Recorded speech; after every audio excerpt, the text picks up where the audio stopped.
സുഹൃത്തുക്കളെ, ഞാനിന്ന് കുഞ്ഞിപ്പഴം നമ്മളെ പറമ്പിലുണ്ടായ ചെറിയ വാഴപ്പഴം, തിരുവനന്തപുരം പൂവെന്ന് പറയും, അത് കുറച്ച് റാഗിപ്പൊടി ഇട്ടിട്ട് ഒരു ചെറിയൊരു ഹലുവയാക്കാൻ പോകണം. കണ്ട കുഞ്ഞിപ്പഴം കട്ട് ചെയ്ത് വെച്ചത്, അത് മിക്സീൻ്റെ ജാറിലിടുക.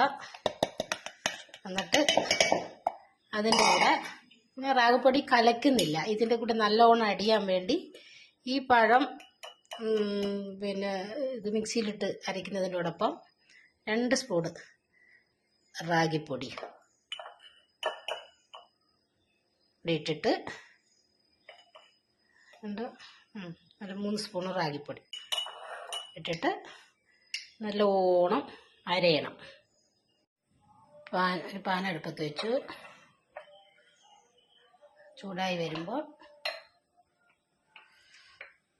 ഞാനിവിടെ ആക്കിയ നെയ്യാണ്.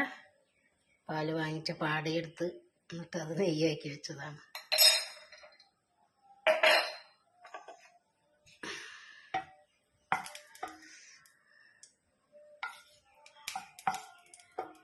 നല്ലോണം ചൂടായി വരുമ്പോൾ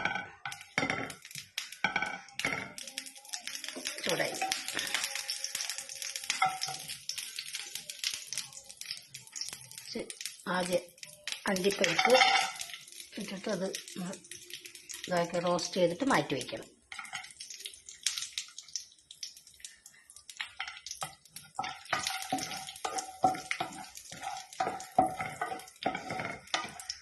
ഇതാവാനാവുമ്പോൾ അതായത് ആദ്യമേ റോസ്റ്റ് ചെയ്തിട്ട് വയ്ക്കണം. അപ്പോൾ ഈ പാത്രത്തിൽ ആക്കാമല്ലോ.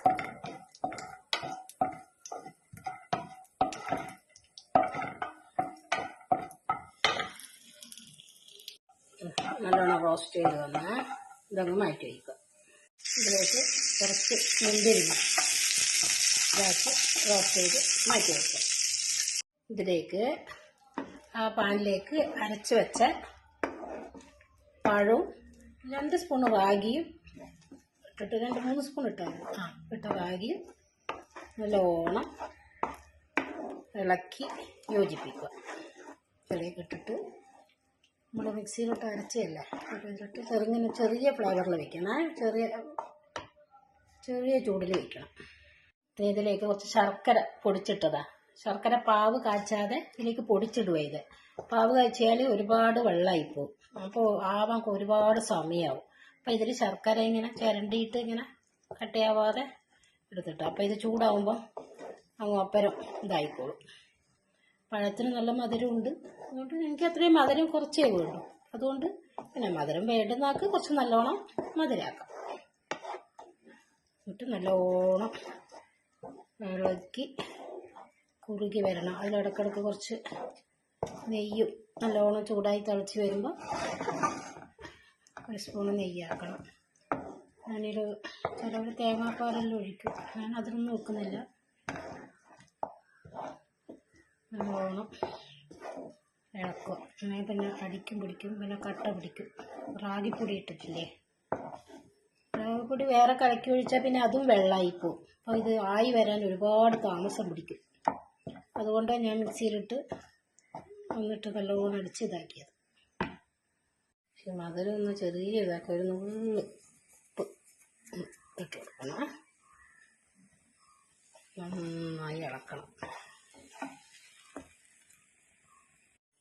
നല്ലോണം ഇതായി വരുന്നുണ്ട്, ചൂടായി വരുന്നുണ്ട്. അതായത് നിന്നിങ്ങനെ വിട്ട് വെക്കുന്ന സമയത്ത് അതിൽ കുറച്ചും കൂടി നെയ്യ് അതിലേക്ക് ഒഴിക്കും.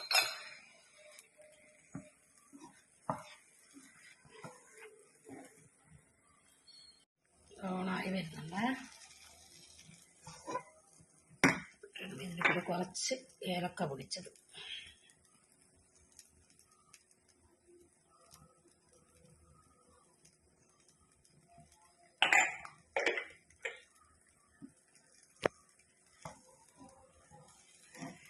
നല്ലോണം ഇളക്കി യോജിപ്പിക്കുക. ഇടയ്ക്കിടയ്ക്ക് കുറച്ച് നെയ്യ് നല്ലോണം കുറഞ്ഞ കട്ട് ചെയ്ത് വരുമ്പോൾ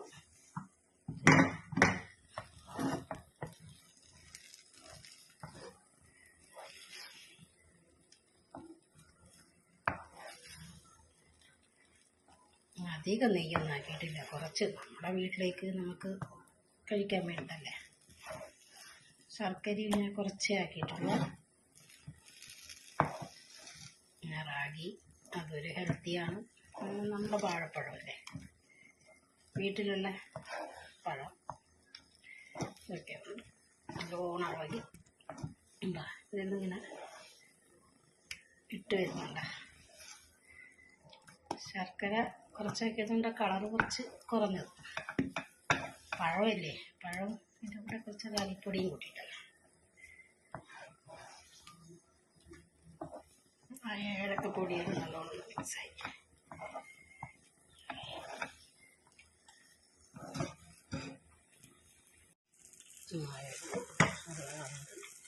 കുറച്ച് അരിപ്പരിപ്പ് ആക്കിയിട്ട് എന്താ ഒപ്പരടക്കനെ ഒരുപാടാവും.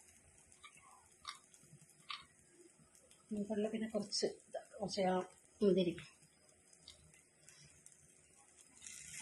നല്ലോണം മിക്സ് ചെയ്ത് ഇതൊക്കെ ഒരു മണിക്കൂറോളം നല്ലോണം ഇത് വന്ന് നല്ലോണം ആയി വന്ന് ഇത് വിട്ട് വരുന്നുണ്ട.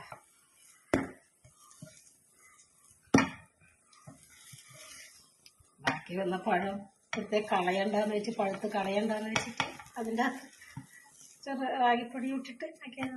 നമുക്ക് 2-3 ദിവസം എടുത്ത് കഴിക്കാമല്ലേ. ഇതെല്ലാം വിട്ട് വരുവാണേ. ഇനി ഒരു കോപ്പയിൽ കുറച്ച് നെയ്യ് തടയിട്ട് അതിലേക്ക് ഇത് വെച്ച് നല്ലോണം ആറിയിട്ട് എടുക്കണം. വലിയൊരു റെസിപ്പിയാണ്, ഞാൻ എൻ്റെ ഇതിൽ ചെയ്തതാണ്. നിങ്ങൾക്ക് ഇഷ്ടമാവും എങ്കിലൊരു ചെറിയ ലൈക്ക് തരണേ. അങ്ങനെ കോപ്പയിൽ നല്ലോണം നെയ്യെല്ലാം പരട്ടി നല്ല ഇതെല്ലാം ഫിറ്റാക്കി നിങ്ങളുടെ പഴം, റാഗി ഹലുവ ഇത് നല്ലോണം ആറിയിട്ടാകുമ്പോൾ കട്ട് ചെയ്തെടുക്കാം. ഓക്കെ.